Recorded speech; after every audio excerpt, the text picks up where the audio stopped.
오늘 우리에게 주신 말씀은 누가복음 8장 4절부터 15절까지의 말씀입니다. 한 절씩 읽으면서 나아가겠습니다. 많은 무리가 모여들고 각 마을에서 사람들이 예수께로 나아오니 예수께서 그들에게 비유를 통해 말씀하셨습니다.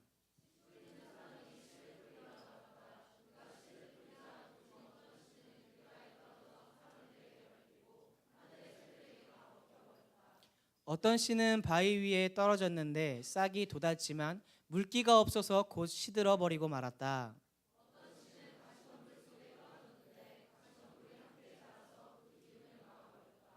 또 다른 씨는 좋은 땅에 떨어져 자라나 100배나 많은 열매를 맺었다. 예수께서 말씀을 마치고 큰 소리로 외치셨습니다. 들을 귀 있는 사람은 들으라. 예수께서 말씀하셨습니다. 너희에게는 하나님의 나라의 비밀을 알게 해주었다. 그러나 내가 다른 사람들에게는 비유로 말했다. 이것은 그들이 보아도 보지 못하고 들어도 깨닫지 못하게 하려는 것이다.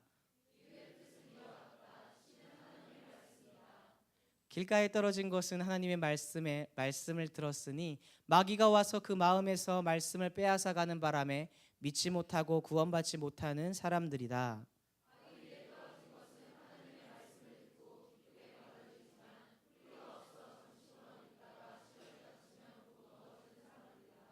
가시밭에 떨어진 것은 하나님의 말씀을 들었으나 이 세상의 걱정과 부와 쾌락에 사로잡혀서 자라지 못하고 온전한 열매를 맺지 못하는 사람들이다.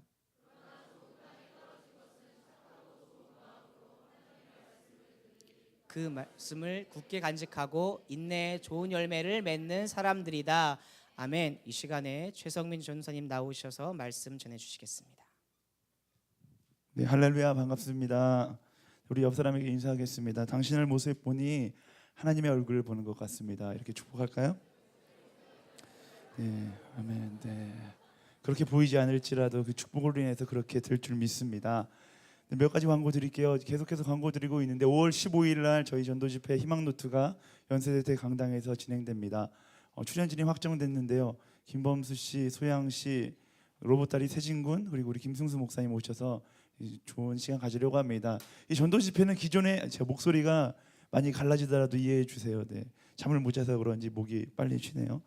기존의 전도 집회는 본당에 사람들을 초청해서 메시지를 듣고 함께 찬양하고 이런 식의 전도 집회로 진행되었다라면 이번 전도 집회 희망 노트는 저희가 기획 단계에서부터 대학생들에게 교회에 대한 오해를 풀어보자라는 의미를 가지고서 준비하고 있습니다. 그래서 예배 찬양이나 어떤 이런 것들이 진행되는 것이 아니라 간증으로 집회가 진행돼요.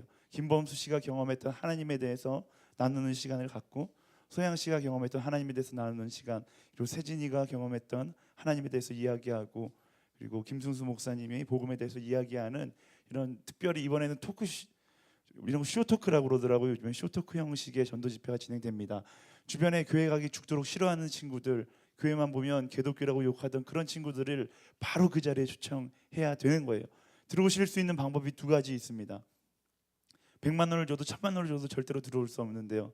네, 전도 대상자 친구를 데리고 오시면 들어오실 수 있고요. 나는 친구가 없습니다. 이런 외로운 분들은 네, 나가시면서 서포터즈에 가입해 주시면 자원봉사자로 들어오실 수 있습니다.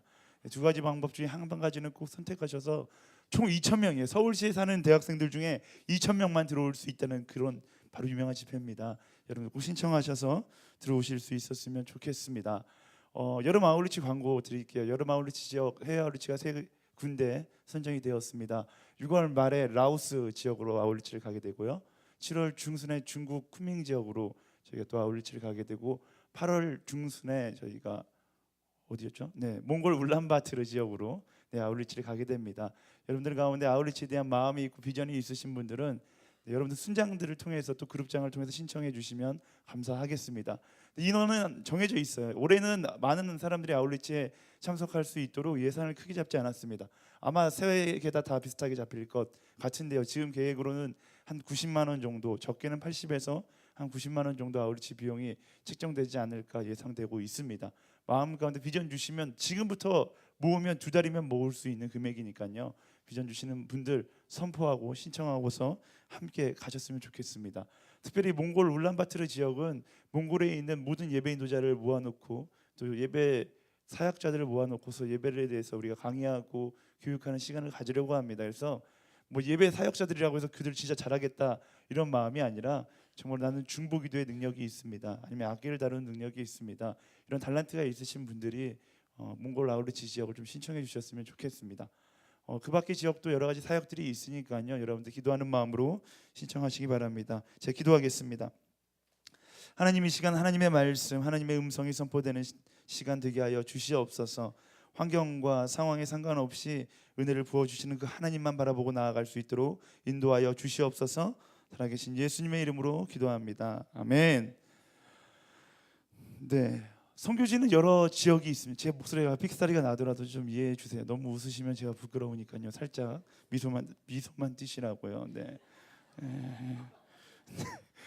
네, 선교지도 여러 가지 선교지가 있습니다. 선교 사역의 방법도 여러 가지 사역 방법이 있어요. 선교지라고 해서 다 뭐 중동권처럼 죽음의 위협이 있고 막 이렇게 잘못하다 복음을 전하다가 순교 당할 수 있는 그런 곳도 있지만, 또 프랑스, 미국, 영국과 같이 과거에는 선교사를 파송했지만 이제는 역으로 선교를 받아야 되는 역선교국도 있습니다. 그리고 아프리카나 아마존에 가면 평생 동안 외국인을 한 번도 보지 못한 사람들에게 가서 복음을 전하는 그런 사역도 있습니다. 선교는 얼마든지 여러 가지 방법으로 할 수 있어요. 선교 지역도 다양하고요. 선교사도 다양합니다. 여러분 가운데 나는 선교의 은사가 없다라고 생각하시는 분들 희망을 가지십시오. 세상에 선교의 은사를 갖지 않고 태어나신 분은 아무도 없습니다. 특히 한국에 사는 대학생들은 더더욱 그런 것 같아요. 제가 아우르치 지역에 가서 어떤 할머니 선교사에게 PPT 한 장면을 만들어 드렸거든요. 아주 한국의 대학생이라면 누구나 다 할 수 있는 사진을 넣고 밑에 글을 다는 PPT 작업이었어요. 작업을 하고서 그 다음 날부터 저는 선교지에서 PPT를 제일 잘하는 단기 선교사로 인정받았습니다. 여러분 중에 그거 못하는 사람 아무도 없잖아요. 여러분들이 나가겠다고 결단하면 여러분들이 선교할 수 있는 곳은 굉장히 많이 있다라는 것입니다. 옆 사람 보고 이렇게 축복하겠습니다. 선교지가 너를 기다린다. 이렇게 축복할까요? 네. 아멘. 이 말이 실제가 되어서 여러분 삶 가운데 능력으로 나타날 줄 믿습니다. 저는 개인적으로 성경 번역 선교회라는 한국에서는 GBT, 세계에서는 WBT라고 불리는 선교단체 훈련을 받았습니다. 이 선교단체는 굉장히 특이한 선교단체. 보통 선교단체는 가서 복음을 전하고 이제 교회를 세우고 사람들을 교회 가운데 초청해서 계속해서 끊임없이 전도하는 사역을 위주로 하는데, 이 WBT라는 선교단체는 조금 달라요. 한 번도 복음을 들어본 적이 없고 한 번도 문명이 들어간 적이 없는 지역에 가서 복음을 전하려면 뭐가 있어야 돼요? 복음을 전하려면 언어를 알아야 되는데, 문명이 들어간 적이 없는 부족은 이제 굉장히 오래된 한국의 원시 시대와 같은 모습인 거예요. 이런 데는 글자가 없는 거예요. 성경을 써야 되는데 성경을 적을 글자가 없어요. 모양이 없어요.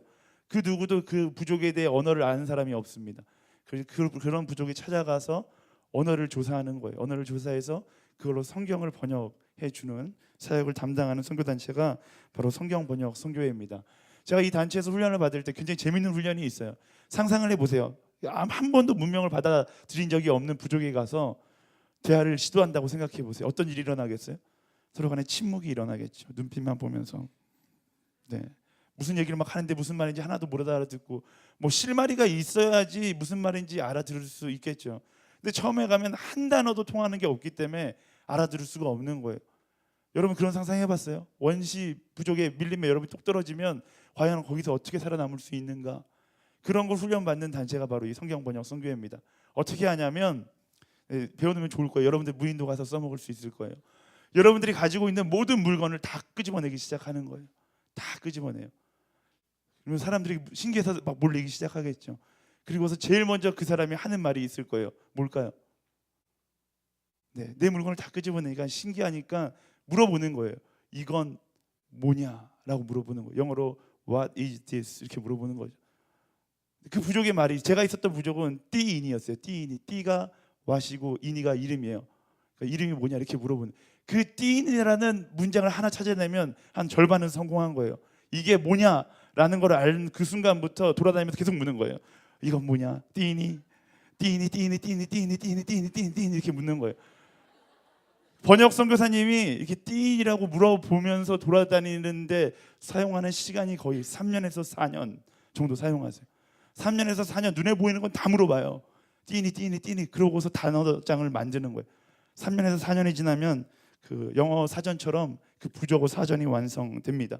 그리고 나서 문법을 정리하기 시작하는데 문법을 정리하는 건 굉장히 어려워요. 문법을 정리하는 건 한 6년 정도 걸리고요. 그리고 나머지 성경을 번역하는데 한 20년 정도 걸려서 성경을 번역하고는 합니다. 그래서 보통 평생 동안 신약 성경만 번역하고서 선교를 마치시는 선교사님들이 굉장히 많은 단체가 바로 그 성경 번역 선교회입니다. 그래서 재미난 경험들이 굉장히 많아요. 선교지에 처음 가면 정말로 많은 사람들이 그 선교사를 보기 위해서 모여들기 시작합니다. 저도 선교지에 갔을 때 물론 제가 있던 선교지는 선교사님이 들어가신 지 한 6년 정도 된 선교지예요. 세계에서 두 민족이 산다고 생각해요. 하나는 아마존 브라질 사람이 살고 하나는 한국 사람. 태어나서 본 게 두 사람밖에 없으니까 두 사람이 산다고 생각하는 거예요. 그러다가 이제 제가 선교지에서 나오면서 아주 특별한 기회를 얻었어요.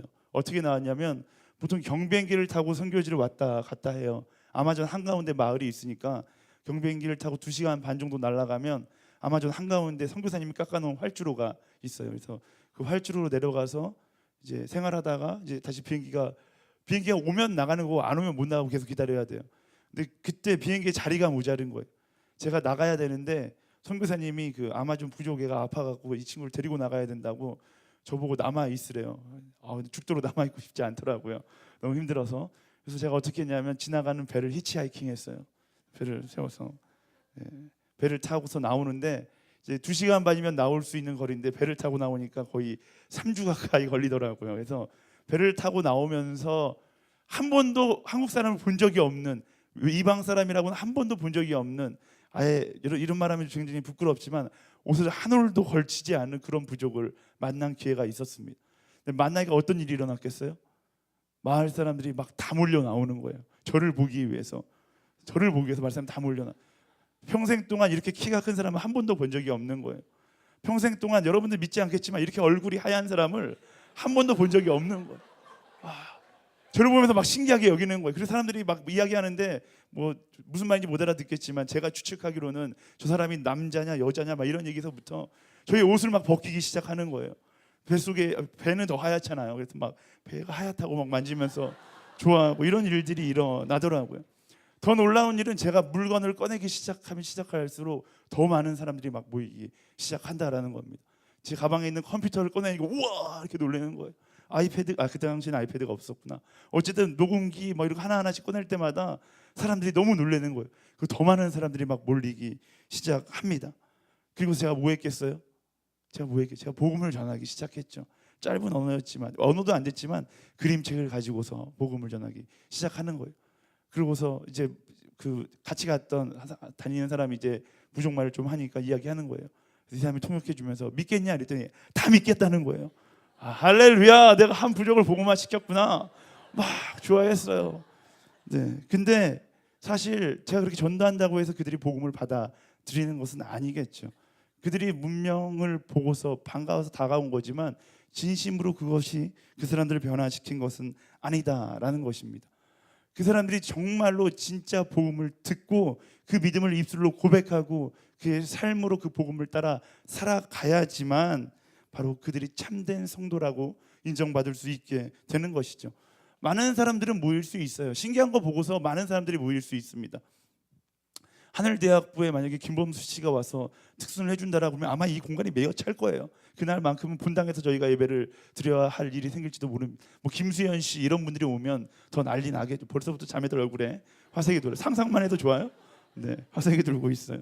네, 얼마나 모이는가가 중요한 게 아니라 얼마나 들을 귀를 가지고 모이는가가 중요한 것이다라는 것입니다. 말씀이 그것을 오늘 말씀 가운데 이야기하고 있는 거예요. 사람이 많이 모이는 것은 중요하지 않아요. 얼마나 내가 들을 마음을 가지고 이 자리에 모여 있는가, 복음을 받아들일 마음을 가지고 모여 있는가가 바로 중요하다라는 것입니다. 예수님께서 당대 이스라엘에서 예수님이라는 사람은 어쩌면 슈퍼스타와 같은 사람이었을 거예요. 미전도 종족 가운데 나타난 문명을 들고 나타난 선교사 같은 사람이었을 겁니다. 그동안 소문으로만 듣던 기적, 구약의 역사 가운데 홍해가 갈라지는 기적 이야기는 많이 들었는데 한 번도 본 적이 없는 그것들이 저 사람을 통해서 일어나기 시작하는 거예요. 너무나 많은 사람들이 모이기 시작했을 겁니다. 그리고 곳곳마다 예수님을 믿겠다라고 이야기하는 사람들이 있었을 거예요. 하지만 예수님께서 그들을 향해서 말씀하시는 것은 능력을 보고서 믿는 게 믿음이 아니다라는 거예요. 순간적인 그런 상황이나 환상 가운데 믿는 믿음이 아니라는 것입니다. 아무리 많은 무리가 모이는 것은 사실 중요하지 않습니다. 예수님을 만나고 그의 음성을 들어도 그것을 듣지 않고 믿지 않으면 결국 보는 것에 만족하는 구경꾼의 신앙에 불과하다라는 것입니다. 금요일 부르심 예배 때도 이야기했는데요. 주변에 그리스도인들을 보면 이게 구경꾼 신앙을 가진 사람들 많이 있어요. 그 예배 가면 기적이 나타난다더라. 그 예배 목사님이 그토록 용하다더라. 이러면서 목사님 찾아다니는 사람들 많이 있습니다. 예배 가운데 예전에, 지금은 좀 덜한데요. 예전에 그런 사역자가 있었어요. 기도하면 몸에서 금가루가 막 나오는데요. 네, 그런 분들 계셨어요. 뭐 진짜인지 아닌지 모르겠지만 기도하면 이에 있는 아말강이 금으로 변한다. 이런 얘기 들어보셨잖아요. 네, 뭐 진짜인지 가짜인지 모르겠어요. 뭘 있을 수도 있겠죠. 성령님께서 임하시면 뭘 못하겠어요. 하지만 중요한 것은 너무나 많은 사람들이 본질을 잃어버린 채 그것만 보러 왔다 갔다 했다라는 것입니다. 은사도 기적도 그 자체가 절대로 목적이 될 수 없습니다. 은사가 있는 이유가 뭐예요? 예수 그리스도가 빛나게 하기 위해서 있는 거예요. 기적이 일어나는 이유가 뭐예요? 병든 사람이 치유받는 이유가 뭐예요? 제가 이 자리에서 누가 한 명 치유하면 아마 다음 주에 더 많은 병자들이 저에게 기도를 받으러 오겠죠. 이게 목적이 아니라고요. 치유의 목적은 예수 그리스도가 드러나는 것에 있다라는 겁니다. 사람의 인기에 있는 것도 아니고 사람이 많이 모이게끔 하는 것도 아니고 예수 그리스도가 드러나는 것에, 모든 것에 목적이 있어야 한다라는 것입니다. 오늘 말씀에 보면요, 예수님께서 무리들 앞에서 씨 뿌리는 농부의 비유를 통해 그저 무리들 중에 한 사람이 아니라 말씀을 듣는 한 사람이 될지어다 라고 말씀을 선포하고 계시는 거예요.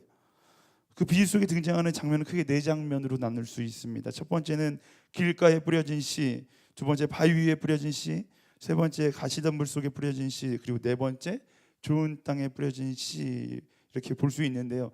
여기서 씨가 이야기하는 것은 하나님의 말씀을 이야기하고 그 씨가 뿌려진 장소는 우리의 마음을 이야기하고 있는 겁니다. 길가는 우리의 마음이고 뿌려진 씨는 말씀이다라는 거예요. 이 네 가지에 모든 사람은 다 걸리게 되어 있습니다. 한번 따라해 보겠습니다. 한 가지는 걸린다. 네, 이 네 가지 유형의 사람의 한 가지는 걸리게 되어 있어요. 아니면 네 가지 다 걸리는 사람도 있을 수 있겠죠. 오늘 말씀을 살펴보면서 나는 어떤 신앙, 어떤 들을 귀를 가지고 살아가는 사람인가 한번 파악하고 그 해결점을 찾아나가는 시간이 되기를 축원합니다. 네, 첫 번째 씨앗은 길가에 뿌려졌다라고 말씀을 이야기하는데요. 5절 말씀 함께 읽어보겠습니다. 5절 말씀 시작. 씨 뿌리는 사람이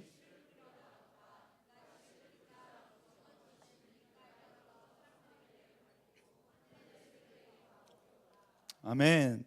길가에 뿌려진 씨는 성장할 수 없다라고 이야기합니다. 왜요? 길가는 사람들이 지나다니다 보니까 땅이 굳어서 씨가 파고들 수 없기 때문에 사람들 발에 밟혀서 사라지거나 새들이 와서 먹어버릴 수 있다라는 겁니다. 오늘날로 말하면 예수님께서 길가에 뿌려진 씨라고 표현했지만 오늘날에 예수님께서 오셨다라면 뭐 그런 식으로 표현했겠죠. 뭐 이렇게 강변대로에 뿌려진 씨는 열매 맺을 수 없다. 뭐 이런 식으로 표현하셨을 거예요. 왜요? 단단하기 때문에 뿌리를 내릴 수 없다라는 겁니다. 이런 길가에 뿌려진 씨앗은 결국 열매는커녕 싹도 피워볼 수 없는 게 현실인 거예요. 이게 무엇을 이야기하는 걸까? 제가 굳이 말씀을 풀지 않아도 예수님께서 아주 친절하게 이 말씀을 풀어주고 계시는데요. 12절 말씀 함께 읽어보겠습니다. 12절 시작. 길가에 떨어진 것은 하나님의 말씀을 들었으나 마귀가 와서 그 마음에서 말씀을 빼앗아가는 바람에 믿지 못하고 구원받지 못하는 사람들이다. 아멘. 말씀을 들어도 마음에 새기지 않아서 마귀가 와서 말씀을 빼앗아 가버리는 사람들이다 라는 거예요. 말씀 가운데 더 잔인한 것은 말씀이 마음에 들어가지 못한 사람은 구원받지 못한 사람들이다 라고 이야기하고 있는 겁니다. 말씀을 들으러 앉아 있는 사람이 구원받는 것이 아니라 말씀을 들어 마음에 받아들이는 사람이 구원을 받는 것이다라고 말씀은 이야기하고 있는 거예요. 이런 길가에 같은 마음의 사람들은 어떤 사람들인가? 애초부터 들을 마음이 없는 사람들이죠. 예배의 자리에 나와 있지만 마음의 문을 닫고서 너는 은혜를 끼쳐봐라, 나는 절대로 받지 않을 테다, 마치 이렇게 극복 훈련하듯이 그런 마음가짐으로 앉아있는 사람들입니다. 이런 사람들 어디서 많이 볼 수 있냐면 아침 9시 두란노을에 가면 많이 볼 수 있는데요, 바로 중등부 예배가 드려지는 곳에 가면 굉장히 많이 볼 수 있습니다. 우리는 중등부를 외계인이라고 부르잖아요. 근데 그 자리에 자기는 교회 다니기 싫은데 아침에 더 자든지 TV 보든지 친구들 만나고 싶은데 부모님 손에 이끌려서 두란노을에 앉아 있는 거예요. 제가 중등부 사역자잖아요. 이런 친구들의 기본적인 자세가 있어요. 네, 두 가지예요. 그냥 고개를 숙이고 자든지, 또 하나는 너는 은혜를 끼쳐봐라, 나는 절대로 변하지 않을 테다, 이런 마음으로 저를 노려보고 있는 두 가지 모습이 있습니다. 이런 사람은 제가 아니라 성령님께서 직접 오셔도 은혜 받지 못할 때가 많이 있어요. 근데 이런 중등부 친구들에게 비전을 가지고 교사로 사역하고 있는 하늘대학부 지체들이 있습니다. 우리 손 한번 들어볼까요? 중등부 교사들 손 한번 들어볼까요?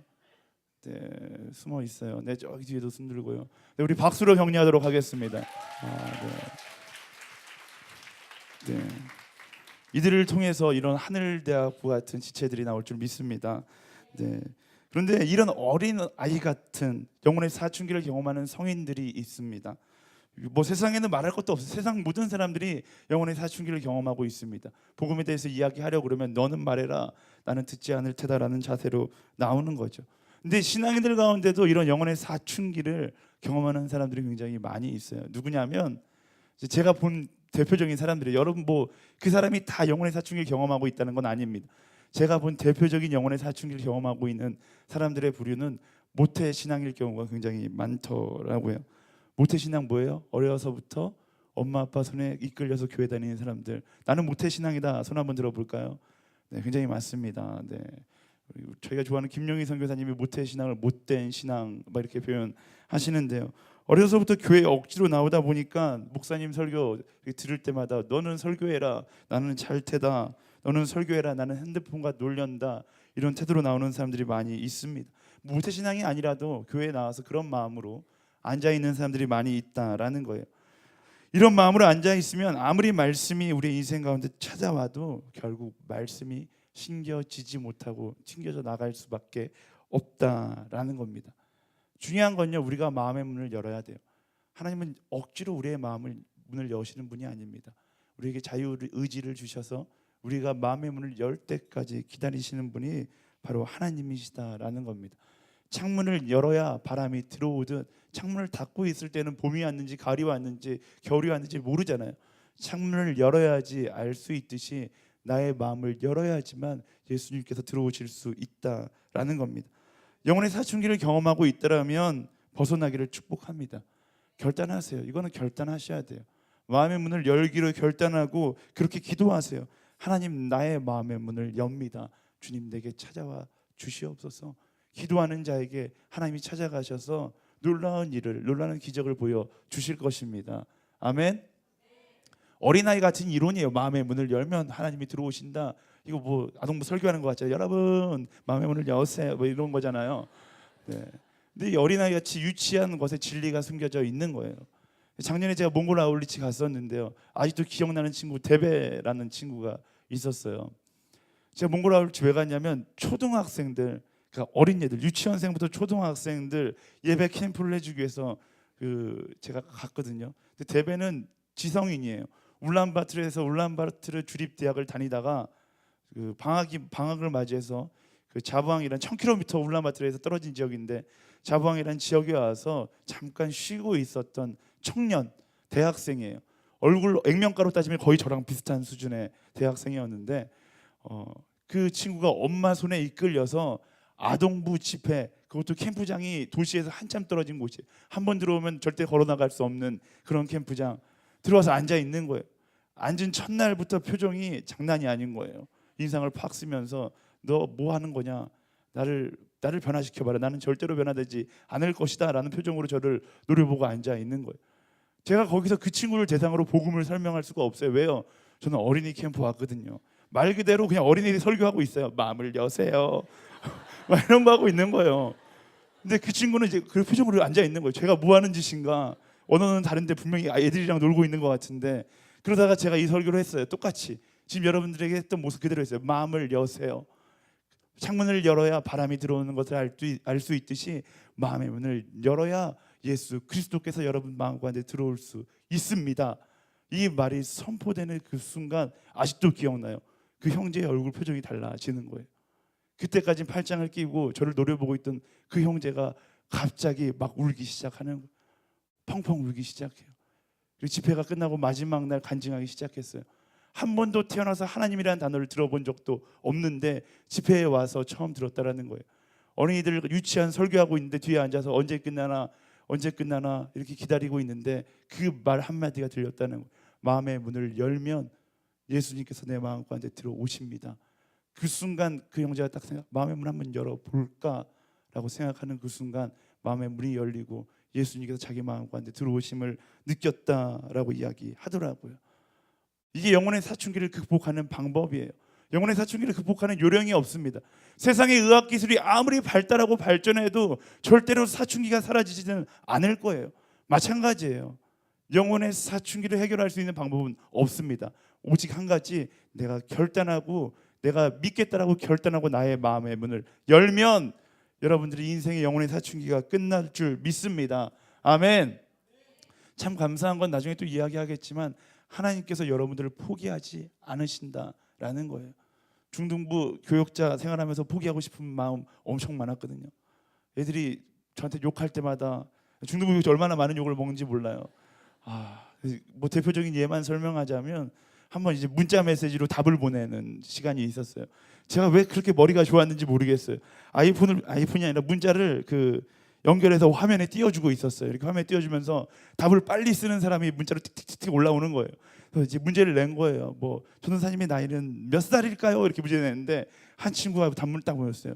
야이 비비비야 우리 가지고 노니까 좋냐? 딱 문자가 탁 올라오는 거예요. 근데 그 순간 중등부 사역을 내려놓고 그 친구 뒷문 잠가! 이러고서 눈치 색출하고 싶더라고요. 근데 그보다 더한 우리를 하나님께서는 포기하시지 않는다라는 겁니다. 놀랍지 않습니까? 그게 하나님의 사랑이에요. 사랑하는 여러분, 여러분의 영혼의 사춘기를 마음의 문을 열기로 결단함으로 끝내게 되기를 예수님의 이름으로 축원합니다. 아멘. 두 번째는 또 다른 씨앗 바위 위에 떨어졌다라고 말씀 기록하고 있는데요. 6절 말씀 함께 읽어보겠습니다. 6절 말씀 시작. 어떤 씨는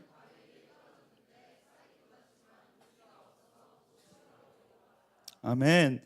바위 위에 떨어졌다. 이거 그냥 문자 그대로 읽으면 바위 위에 떨어졌는데 어떻게 씨가 싹이 자라날 수 있지 이런데 그게 아니라 바위 위에 흙이 살짝 덮인데 그러니까 조그만 화분처럼 구성이 된 데 씨가 떨어졌다라는 거예요.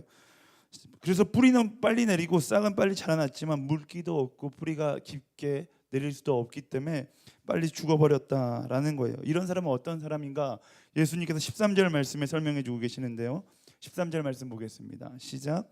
바위 위에 떨어진 것은 하나님의 말씀을 듣고 기쁘게 받아들이지만 뿌리가 없어 잠시 동안 믿다가 시련이 닥치면 곧 넘어지는 사람들이다. 아멘.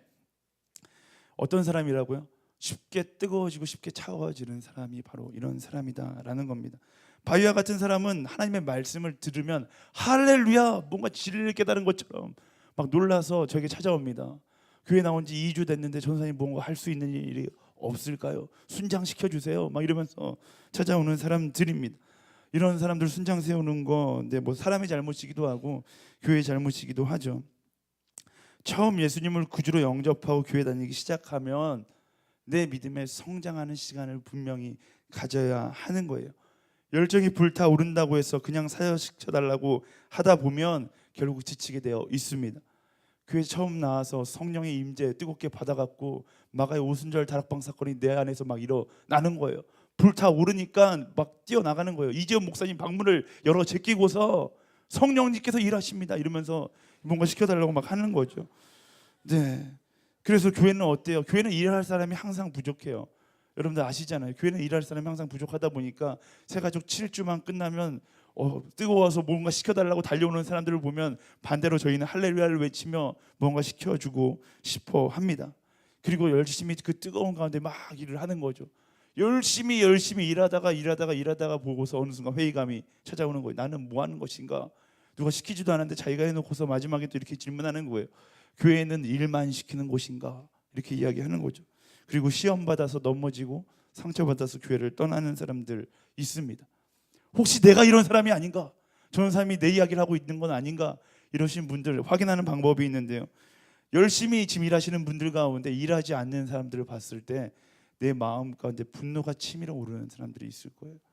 교회 왔는데 열심히 세팅하고 있는데 누군가는 앉아서 수다를 떨고 있으면 막 분노가 치밀어 오는 사람들이 있을 거예요. 특히 초신자들, 교회 나온 지 1년 이내에 된 사람들이 와서 열심히 일하고 있는데 열심히 안녕하세요 이렇게 인사하고 있는데 교회 나온 지 한 7년 차 되는 사람이 앉아갖고 핸드폰을 만지작거리면 내 안에 죽여버리고 싶다는 분노가 치밀어 오는 사람들 있을 겁니다. 그렇다면 사실 온전한 모습으로 사역하고 있는 것이 아니죠. 감사함으로 일하고 있는 것이 아니라 어쩌면 인정받고 싶은 욕구로 일하고 있는 것이고 분노로 일하고 있는 모습일 수 있다라는 거예요. 하나님께서 과연 그런 모습을 기뻐하실까요? 질문해보세요. 답은 뻔하죠. 하나님은 기뻐하시지 않아요. 우리가 잘 아는 마르다와 마리아의 비유, 예수님께서 자매의 집에 찾아와서 말씀을 전하고 계신데 철없는 마리아는 예수님 앞에서 말씀 듣고 마르다는 혼자 죽도록 일하다가 놀고 있는 마리아 보고서 뚜껑이 열려서 엄한 예수님께 가서 승질 부렸던 그 사건 다 기억하시잖아요. 그때 예수님께서 뭐라고 그래요? 마르다를 책망하십니다. 사역하는 것보다 더 중요한 건요, 하나님과의 교제를 통해서 성장하는 것이 훨씬 더 중요하다라는 겁니다. 교회 와서 일만 하다가 지쳐서 이공동체 갔다가 상처 받았습니다. 그리고 허브로 넘어가는 거예요. 허브 가서 일하다가 또 상처 받았습니다. 폴트로 가요. 폴트로 가다가 또 상처 받았습니다. 그다음에 SNS로 가는 거죠.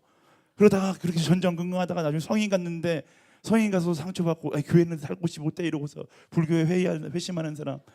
네, 이런 사람들이 이런 거예요. 뜨거운 마음 가지고 있는 사람들, 내가 정말로 감사함으로 일하고 있나 아니면 분노로 일하고 있나 체크할 수 있어야 한다라는 것입니다. 여러분이 일하지 않아도 교회는 돌아가요. 내가 준비가 되어 있지 않더라면 성장하는 법을 먼저 배우십시오. 내 뜨거운 열정을 잠깐 내려놓고 말씀에 집중하고 케어받는 인생을 살아가라라는 거예요. 올바른 순환을 경험하지 못했으면 순환을 경험해야 돼요. 한 번도 순환을 경험하지 못한 사람이 순장을 할 수 없는 것과 마찬가지인 것입니다. 제가 어린 시절 토마토를 키우면서 깨달은 것이 있는데요. 저희 집은 삼형제이기 때문에 항상 승부욕이 엄청나요. 그리고 저희 부모님은 항상 이 승부욕을 통해서 교육을 시키셨어요. 토마토 씨를 3개를 갖다 주시면서 삼형제에게 나눠주는 거예요. 제일 빨리 키운 사람에게, 제일 빨리 열매를 맺힌 사람에게 용돈을 주겠다. 다들 미친 듯이 토마토를 키우기 시작하는 거예요. 사람의 뜻대로 토마토가 막 빨리 자라지 않잖아요. 근데 이게 참 억울한 게 형들은 항상 좋은 역할을 감당해요. 형들은 어떻게 해요? 가장 양지 바른 곳에 토마토를 갖다 놓는 거예요. 빛 들어오는 곳에 토마토를 갖다 놓고 제 토마토는 어떻게 해요? 제가 갖다 놓으면 제 방에다 다시 갖다 놓는 거예요. 형들이 막 승질이 나는데 맞을까 봐 뭐라고는 하지 못하고 방에다 놔두고 열심히 키우기 시작했어요. 놀라운 기적이 일어나는 거예요. 어떤 일이 일어나요? 양지에 심어놓은 토마토보다 음지에서 제 방에서 자라난 토마토가 훨씬 더 빨리 자라는 거예요. 할렐루야를 외쳐. 이게 바로 기도의 응답이구나. 와, 진짜 빨리 자라는 거예요. 뭔가 좀 모양새가 이상하긴 했지만 엄청나게 빨리 자라요. 제가 장담하는데 여러분 실험해봐도 괜찮습니다. 양지에서 키운 식물보다 음지에서 키운 식물이 훨씬 더 빨리 자라납니다. 빨리 자라나요. 엄청 빨리 자라나요. 그러더니 꽃이 피고 형들 건 아직 뭐 이게 아주 조금 자라나는데 제 거는 막 꽃을 피우고 열매를 맺기 시작하는 거예요. 형들이 다 놀랐어요. 형들이 어떻게 했겠어요? 다 방에다가 활활 옮겨놓기 시작했죠. 근데 충격적인 것은 열매가 맺혀지려는 그 순간 토마토 가지가 너무 얇아서 열매의 무게를 감당하지 못하고 부러져 버리더라고요. 이게 신앙인의 모습인 거예요. 빨리 성장하고 싶어요. 빨리 무언가 하고 싶어요. 그래서 빨리를 외치다 보면 열매를 맺어야 되는 그 순간에 열매의 무게를 감당하지 못하고 내가 부러져 버릴 수밖에 없다라는 것입니다. 신앙의 성장, 빨리 성장하는 것도 중요하지만 더 중요한 것은 건강하게 성장하는 것이 훨씬 더 중요한 것이다라는 것입니다. 사역하면 빨리 성장하는 것 같아요. 교회에서 일하면 빨리 성장하는 것 같고요. 왠지 내가 MC 하거나 순장 하거나 그룹장 같은 거 하면 좀 나의 신앙이 성장하는 것처럼 느껴집니다. 막 기분도 좋고요. 남들이 인정해 주니까 왠지 모르게 내가 스타가 된 것 같아요. 그런 사람들이 있어요. 밖에서는 인정받지 못하고 소외받고 내가 뭐만 하면 큰 소리 뻥뻥 이렇게 막 잔소리 듣는데 교회 와서 살짝 책상을 들었더니 전사님이 할렐루야 이러면서 막 칭찬해 주는 거예요. 막 너무 좋죠. MC 밖에서는 돼보지도 못하는데 교회에서는 아무도 안 하려고 그러니까 제가 하겠습니다 이랬더니 교회에서 막 존경받는 것 같아요. 그래서 열심히 교회 사역만 하다가 보면 내 신앙은 체크하지 않고 교회 사역에만 집중하다 보면 결국 열매를 맺지 못하고 쓰러진 내가 될 수밖에 없다라는 겁니다. 기억하세요. 빨리 성장하는 게 중요한 것이 아니라 건강하게 성장하는 것이 중요한 것입니다. 사역을 많이 감당하는 것이 중요한 것이 아니라 기쁨으로 사역할 수 있는 것이 중요한 거예요. 제가 이 말씀을 준비하면서 진짜 고민 많이 했어요. 여러분들 제 입장이 되면 당연히 고민 많이 할 거라고 동의하실 것 같아요. 왜냐하면 제가 이 말씀을 전하면 설교가 끝나고 얼마나 많은 순장들이 나에게 찾아와서 내 순장을 그만하겠습니다 라고 이야기하지 않을까 이런 걱정이 들었어요. 근데 기도하는데 하나님께서 확신을 주셨습니다. 이 자리에서 선포해야 되는 본질의 말씀을 선포하면 하나님께서 이 공동체를 책임져 주실 것이다 라는 겁니다. 순장이 한 명이 남아서 순 하나에 300명이 있는 순이 된다 할지라도 하나님께서 우리 하늘 공동체를 귀하게 사용하실 줄 믿습니다. 아멘. 어쩌면 하늘 공동체가 지금 뿌리를 내리고 있는 시간일 수도 있어요. 하지만 이 뿌리를 내리는 시간이 힘들고 일하는 사람이 없어서 너무나 힘든 시간을 갖는 것 같고 지금은 뒤처지는 것 같고 지금은 이상하게 부흥 안 되는 것 같지만 결국 건강하게 뿌리를 내리고 건강하게 성장하다 보면 온 인류가 부러워하는 공동체가 될 줄 믿습니다. 아멘. 비록 제가 떠나고 될지도 몰라도 여러분들이 대학 다 졸업하고 그때 하늘 공동체가 건강한 공동체가 될지 몰라도 우리의 사명은 하늘 공동체를 건강한 공동체로 만드는 것입니다. 사랑하는 여러분, 희생하는 것을 안타까워하지 마시고요. 그리고 빨리빨리 성장하려는 것이 아니라 건강하게 성장할 수 있는, 때로는 나의 눈으로 열매를 바라보지 못한다 할지라도 건강하게 성장할 수 있는 공동체를 만들어가는 여러분들이 되기를 예수님의 이름으로 축원합니다. 아멘. 세 번째는 가시덤불 속에 뿌려진 씨입니다. 7절 말씀 함께 읽어보겠습니다. 7절 말씀 시작.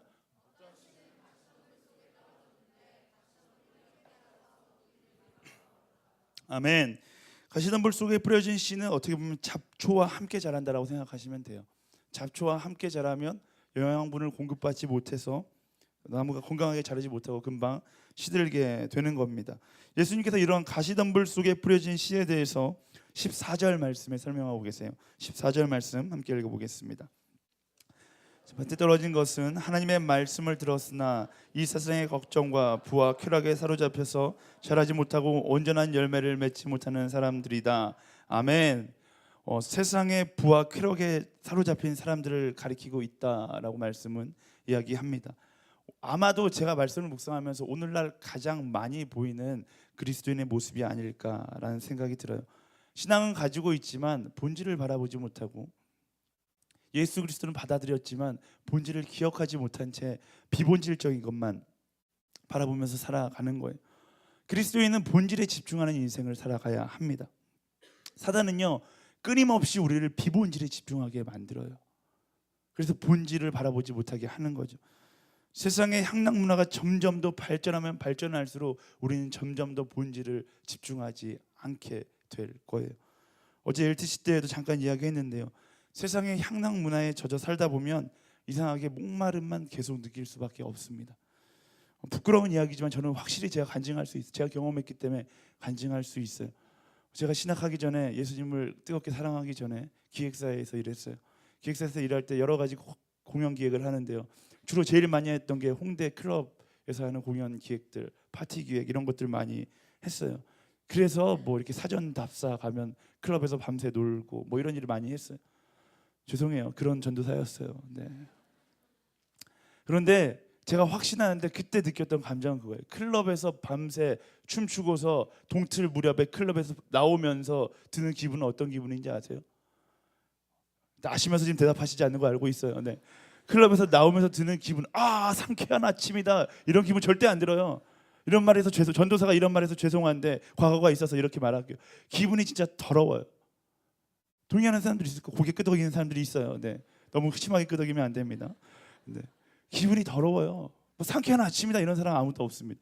밤새 놀았는데, 밤새 놀 때는 몰랐는데 그 아침 햇살을 바라보면서 무슨 생각이 드냐면, 나의 상황은, 나의 처참한 상황은, 나의 불쌍한 현실은 하나도 변한 게 없다라는 생각이 막 몰려오면서 밝은 태양을 보면서 서러움과 더러운 기분을 만끽하며 나아간다라는 겁니다. 술을 마셔도 그래요. 밤새 술을 마실 때 막 헬렐레 하면서 좋아하다가 아침에 술을 깨는, 눈을 뜨는 그 시간, 상쾌한 아침이다 이렇게 깨는 사람 아무도 없어요. 모르는 척하지 마세요. 네. 술을 취했다가 아침에 깰 때 그 기분은 정말로 이루 말할 수 없어요. 자살 충동이 몰려올 정도로 괴롭습니다. 머리는 지끈거리는데 나의 하루의 업무는 밀려 있고 죽고 싶다라는 생각이 그때 드는 거예요. 하지만 반대로 이야기해 봅시다. 밤새 기도해 보셨어요? 철야 집회 가서 기도해 보셨어요? 부르심, 저희 금요일마다 7시 반부터 8시 반까지 기도하거든요. 부르심 기도 오시면 알겠지만 뭐 기도 제목 여러 개 가지고 안 해요. 딱 8시 반 정도 되면 기도합시다 이러면 1시간 동안 그냥 알아서 기도하다가 끝내요. 근데 부르심 나오면서 사람들이 에이 기분 더러워 이러면서 나오는 사람 있을까요? 아무도 없어요. 아무도 없어요. 화요 성령 집회 하는데 에이 목사님 기분 더러워 이렇게 집에 가는 사람 아무도 없다니까요. 어때요? 다 은혜 충만하고 상황은 변하지 않았지만 그 상황을 바라보는 나의 시각이 변화돼서 희망을 가지고 돌아가고 기쁨을 가지고 돌아간다라는 것입니다. 기도하는 사람은요, 기대하는 기쁨을 누리게 되어 있어요. 기도하면 더러운 그런 느낌이 아니라 감사와 기쁨과 기대의 마음을 가지고 갈 수 있다라는 것입니다. 그게 본질에 집중하는 그리스도인의 삶의 결과인 거예요. 비본질에 집중하면 내 삶이 행복한 것 같은데 그 마지막에는 더러운 기분만 남아 있는 거고요. 본질에 집중하면 내 마음 가운데 감사함이 남게 되어 있다라는 것입니다. 사랑하는 여러분, 여러분들은 본질에 얼마나 집중하는 인생을 살고 계십니까? 얼마나 하나님께 집중하며 살아가세요? 여러분들의 일주일을 100%라고 따질 때 몇 %나 하나님께 집중하며 살아갑니까? 주일날 아침이 돼서야 나 그리스도인이었지 이러고서 교회에 나오는 사람들, 그걸로 본분을 다했다고 생각하면 착각인 거예요. 그리스도인은요, 삶의 매 순간 하나님께 더 집중하는 삶을 살아갈 수 있어야 한다라는 것입니다. 그래서 하나님 중심의 삶을 살 수 있는 거예요. 내 삶의 그 본질을 가리는 가시나무가 있다라면 태워버려야 되는 거예요. 잘라버려야 되는 거예요. 아무리 그게 좋고 아무리 정말로 화려한 것이라 할지라도 하나님을 가리는 것이라면 잘라버릴 수 있어야 한다라는 것입니다. 금요일날 밤 저는 부르심 예배가 부흥해야지만 하늘 공동체가 건강해질 거라고 생각하는 사람입니다. 왜요? 불타는 금요일 불금을 보내는 것이 아니라 금요일날 교회에 와서 기도하는 사람들이 늘어나야지 우리 공동체가 건강해질 거라고 믿기 때문에 그래요. 네, 시간을 구별해서 하나님께 드릴 수 있어야 하는 거예요. 그 시간, 금요일날 밤에는 너무나 많은 가시나무가 내 인생 가운데 자라나는 시간이잖아요. 사랑하는 여러분, 그 자라는 가시나무를 잘라내고 기도하는 자리로 나오게 되는 여러분들 될 줄 믿습니다. 아멘. 네, 아멘 소리는 있지만 기대는 하면서 기도하겠습니다. 네, 어쨌든 이번 한 주 이제 고난 주간이 시작돼요. 오늘부터 고난 주간이 시작되는데 고난 주간은 예수님의 십자가를 묵상하면서 다시 한번 그 사랑을 마음 가운데 되새기는 시간입니다. 사실 매주가 고난 주간이고 매주일이 부활 주일이 되어야 하는 거죠. 하지만 다음 한 주만큼은 여러분들이 하나님께 조금 더 집중하는 시간을 가져봤으면 좋겠습니다. 많이 식사 금식도 많이 해요. 하루에 한 끼 저녁 금식, 다이어트 하면서도 하는데 저녁 금식하면서 하나님의 사랑을 묵상하는 여러분들이 되기를 예수님의 이름으로 축원합니다. 난 죽어도 밥은 못 끊습니다 하시는 분들은 미디어 금식이라도 해보세요. 오늘 핸드폰 꺼내서 페이스북 지우고 일주일 동안 페이스북 하지 않겠다라는 결단을 하면서 나아갈 수 있는 여러분들이 되었으면 좋겠습니다. 남겨져 있는 데이터 용량 보고 2기가가 남아있으면 나는 1.8기가를 남기겠다는 신념으로 미디어 하지 않고 끊고 하나님께 집중하며 페이스북 한번 볼 때 한 번 더 말씀 볼 수 있는 여러분들이 되기를 예수님의 이름으로 축원합니다. 하나님께서는 여러분들과 데이트하고 싶어 하세요. 홀리스타 화요 성령 부르심 여러 가지 데이트 시간에 여러분들을 기다리고 있습니다. 가시나무를 잘라내고 그 데이트의 자리에 나와서 하나님과 데이트하는 여러분들이 되기를 축원합니다. 마지막으로 예수님은 좋은 땅에 뿌려진 씨에 대해서 이야기하시는데요. 8절 말씀 읽어보겠습니다. 8절 시작. 또 다른 또 말씀을 마치고 큰 소리로 외치셨습니다. 들을 귀 있는 사람은 들으라. 아멘.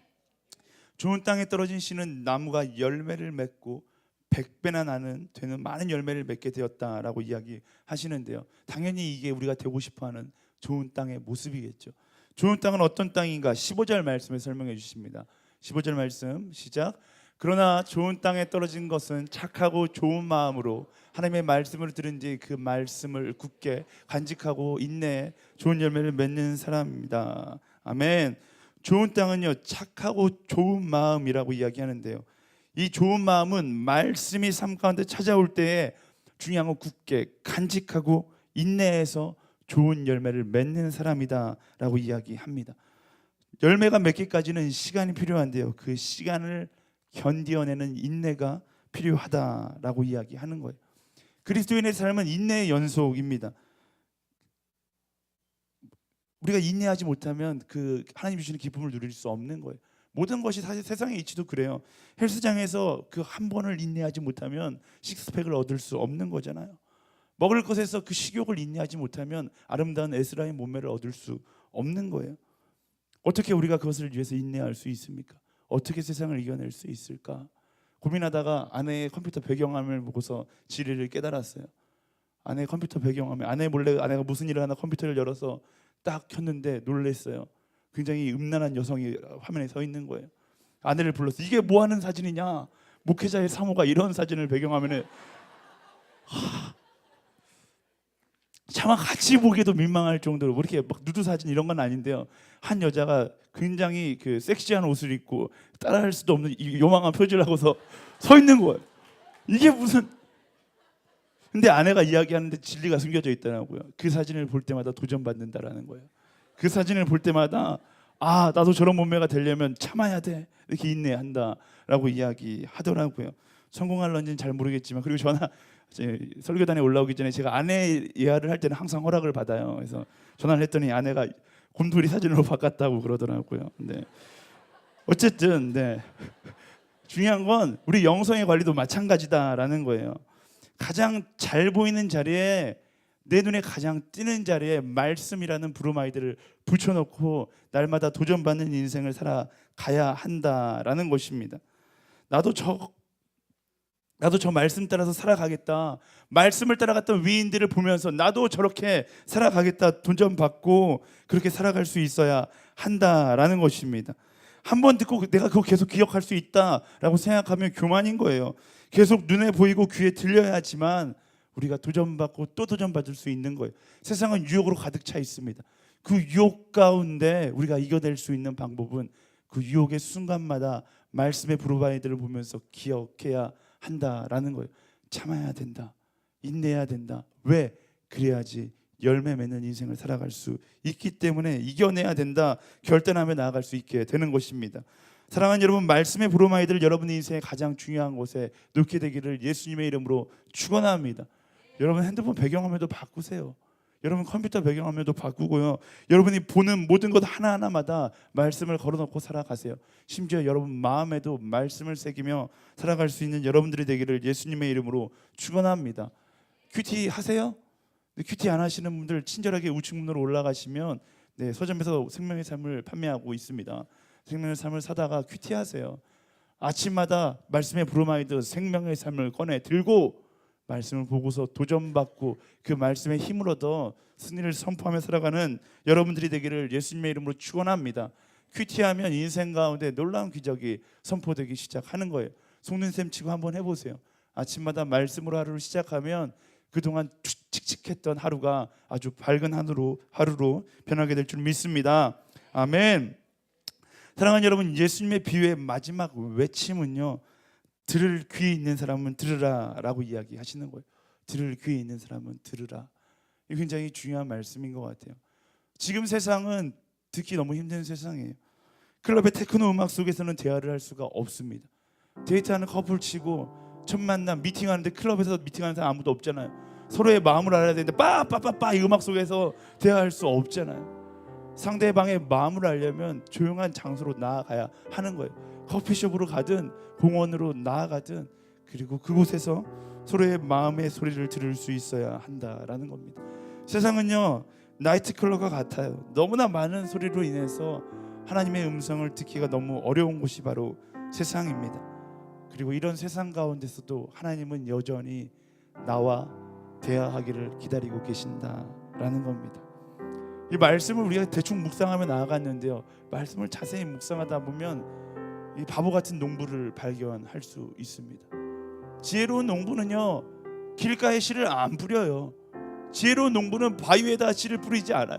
지혜로운 농부는 가시나무가 있는 데다 씨를 뿌리지 않아요. 근데 이 농부는 진짜 바보 같아서 길가에다가 씨를 뿌려요. 진짜 바보 같아서 바위에다가 씨를 뿌려요.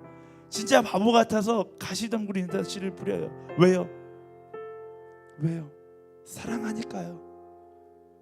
여러분이 어떤 모습이든 하나님은 지금도 여전히 사랑한다 말씀하고 계신다라는 겁니다. 하나님은 포기하지 않으세요. 하나님은 진짜 바보 같으신 분인데요, 하나님은 정말 바보 같아서 계산하지 않고 사랑한다 말씀하시는 분이 바로 하나님이세요. 우리 옆 사람에게 이렇게 인사하겠습니다. 하나님은 바보 같아서 너 같은 놈도 포기하시지 않으신다.